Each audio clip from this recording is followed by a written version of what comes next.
दर्शकों नमस्कार, दिल्ली देश में आपका स्वागत है। मैं हूं सुधीर राघव और आप देख रहे हैं कार्यक्रम आरएनए रियल न्यूज एनालिसिस। तीन लोक की माया, ये आप सबने सुना होगा, मगर ये तीन लोक हैं कहां पर, कौन से हैं? आप में से कितने लोग इसे जानते हैं? क्या इन तीनों लोकों के बीच आप अब भी आ जा सकते हैं? क्या ये तीन लोक सिर्फ भारतीय धर्म दर्शन का हिस्सा हैं या इनका कोई विज्ञान भी है? निसंदेह इनका विज्ञान है। हमारे वेदांत दर्शन में, उपनिषदों में इन तीन लोकों की जो व्याख्या की गई है वो पूरी तरह से वैज्ञानिक ठहरती है। कैसे? इस सवाल के जवाब में आप मेरे साथ स्वयं देखें इन तीनों लोकों की व्याख्या को जो उपनिषदों में की गई है। तस्य वा एतस्य पुरुषस्य द्वे एव स्थाने भवत् इदमंच परलोके स्थानंच संध्यम तृतीयम स्वप्न स्थानम। बृहदारण्यक उपनिषद कहता है कि पुरुष के निसंदेह दो स्थान कहे गए हैं, यह लोक और परलोक, मगर तीसरा बीच का स्थान है और ये स्वप्न लोक है। तीनों लोकों में पहला लोक ये संसार है। ये धरती, चांद, सितारे, जो भी चीज़ें हम देख रहे हैं, जो भी चीज़ें हमें अपनी इंद्रियों से ज्ञात होती हैं, पांचों इंद्रियों से ज्ञात होती हैं, वो सब सांसारिक हैं और ये संसार पहला लोक है। और यहाँ प्रकृति के नियम के तीनों डायमेंशन काम करते हैं। ये तीनों डायमेंशन हैं टाइम यानी समय, और स्पेस यानी जो हमें दिखाई दे रहा है पूरा, और तीसरा डायमेंशन है इसका ग्रेविटी। और यहाँ जो हमें भार और वजन और बल महसूस होते हैं, ये पहले लोक में महसूस होते हैं, इस लोक में महसूस होते हैं, जिसे विज्ञान रियलिटी कहता है और दर्शन माया बताता है। दर्शन जिसे माया कहता है, विज्ञान उसे रियलिटी कहता है। बस दोनों में इतना फर्क है। इसकी वजह भी साफ है कि विज्ञान जो है मनुष्य की ओर से इस दुनिया को देख रहा है, जबकि दर्शन की दृष्टि है वो दूसरी पक्ष से, जिसे परमेश्वर कहें या ऊर्जा की फर्स्ट जनरेशन कहें, वो फर्स्ट जनरेशन से इस तरफ देख रहा है, जबकि हम दूसरे छोर की जनरेशन हैं। हम अपनी तरफ से उस जगत को जानने की कोशिश कर रहे हैं। विज्ञान इस सिरे से जानने की कोशिश कर रहा है जहां ब्रह्मांड बन चुका है, और वो ब्रह्मांड में मौजूद रहकर उसे जानने की कोशिश कर रहा है, जबकि दर्शन वहाँ से बताना शुरू करता है जहाँ से वो बनना शुरू होता है।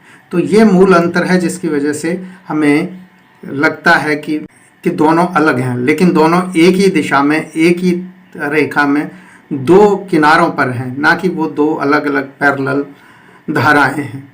दोनों एक ही चीज़ को देख रहे हैं अलग अलग सिरे से। अब बात करते हैं हम दूसरे लोक की। दूसरा लोक हमारी चेतना बनाती है, हमारी यादें बनाती हैं, हमारी कल्पनाएं बनाती हैं। जो हम सोच रहे हैं अपनी चेतन अवस्था में, जो सोच रहे हैं, या जो जागृत अवस्था के सपने हैं, जो विचार कर रहे हैं, वो दूसरा लोक है, जो हमारी इंद्रियों से एकत्र हुई जानकारी या डाटा से बन रहा है। जो हमारी चेतना में जो हमारी जानकारियां हैं, उनसे हमारी कल्पनाएं बनकर आती हैं। और जब हम अच्छी कल्पनाएं करते हैं तो यही स्वर्ग होता है, और जब हम बुरी कल्पनाएं करते हैं तो यही नर्क होता है। और ये दूसरा लोक है जहाँ पर इंसान का स्वर्ग और नर्क बसता है। इस दूसरे लोक में रियल वर्ल्ड के यानी इस संसार के 3 डायमेंशन में से सिर्फ एक डायमेंशन काम करता है, और वो है वक्त, टाइम। बाकी स्पेस और ग्रेविटी इसमें नहीं होते। आप जो कल्पना कर रहे हैं उसमें ग्रेविटी नहीं है, किसी प्रकार का बल आपको महसूस नहीं होता है, और वो उसमें नहीं है। इसी तरह से उसमें स्पेस नहीं है, क्योंकि आप उसे छू नहीं सकते। अगर आप अपनी कल्पनाओं में पकवान बना रहे हैं तो आप उसकी सुगंध नहीं ले सकते। तो इस तरह से ये 2 डायमेंशन वहाँ काम नहीं कर रहे हैं, लेकिन वक्त काम कर रहा है।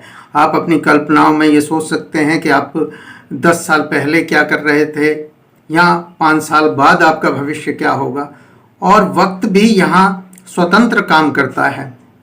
रियल वर्ल्ड में टाइम जो है वो सीधी रेखा में काम करता है, वो सिर्फ आगे की ओर चलता है। लेकिन जो दूसरा लोक है हमारा, जिसमें हमारे स्वर्ग और नर्क रहते हैं, उपभूत लोक में समय दोनों दिशाओं में काम करता है, आगे की ओर भी और पीछे की ओर भी। आप वक्त में आगे जाकर भविष्य की कल्पना भी कर सकते हैं और पीछे जाकर पिछली यादों को भी खंगाल सकते हैं। इसी तरह से अब हम बात करते हैं तीसरे लोक की कि ये तीसरा लोक क्या है, क्या वहाँ भी हम आ जा सकते हैं। तो ये जो तीसरा लोक है ये बहुत महत्वपूर्ण है। जहाँ तक हमारे आने जाने का सवाल है उसके बारे में बृहदारण्यक के उपनिषद में शुरू में जो हमने श्लोक पढ़ा था कि मनुष्य का जो आना जाना है वो लोक और परलोक में है।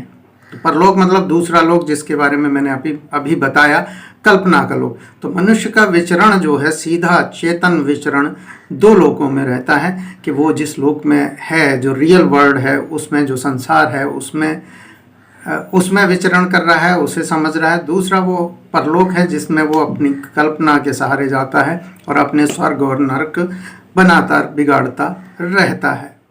लेकिन तीसरा लोक है जो इन दोनों लोकों से बनता है, यह उपनिषद स्पष्ट कहता है, अभी हम पीछे पढ़ चुके हैं।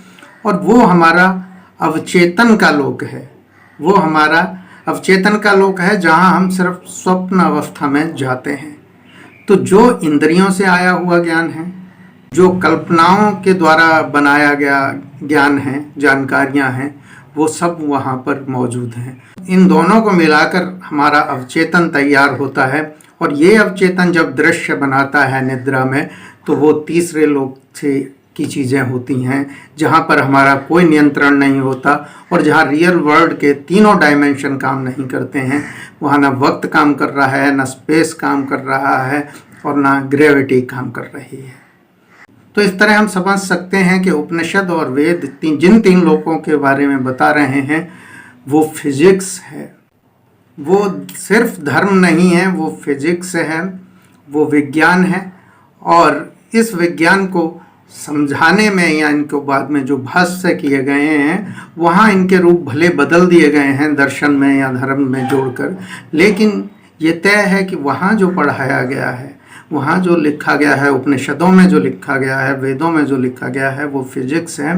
और ये फिजिक्स कैसी फिजिक्स है, ये हमें क्या क्या बता रही है, इस पर हम चर्चा करेंगे अपनी अगली कड़ी में। आज दिल दिल्ली देश में इतना ही। धन्यवाद।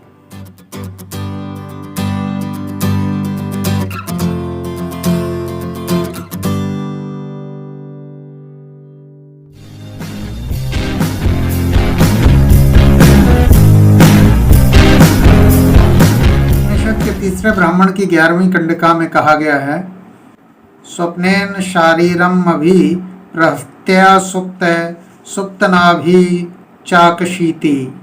कहता है कि स्वप्न अवस्था जो है वो हमारी इंद्रियों को निश्चेष्ट बना देती है, यानी इंद्रियों की चेष्टा को कम कर देती है। मगर जो आत्मा है वो नहीं सोता और वो सबको देखता है।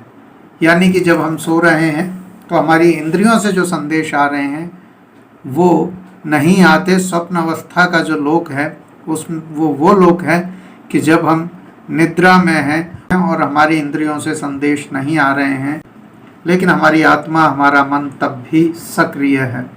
इसी तरह से ब्राह्मण 3 की 13वीं कंडिका में कहा गया है, स्वप्नांत उच्च वाचमीयमानो रूपणी देवो कुरुते बहुनी उत्तेव स्त्री भी सह मोदमानो जक्षुदेत वापी भयानी पश्यन। इसमें बताया गया है कि जीव स्वप्न अवस्था में ऊपर नीचे होते हुए बहुत से रूप बनाता है। कभी स्त्रियों से क्रीड़ा करता है, कभी हास्य विनोद करता है और कभी भय के दृश्य देखता है।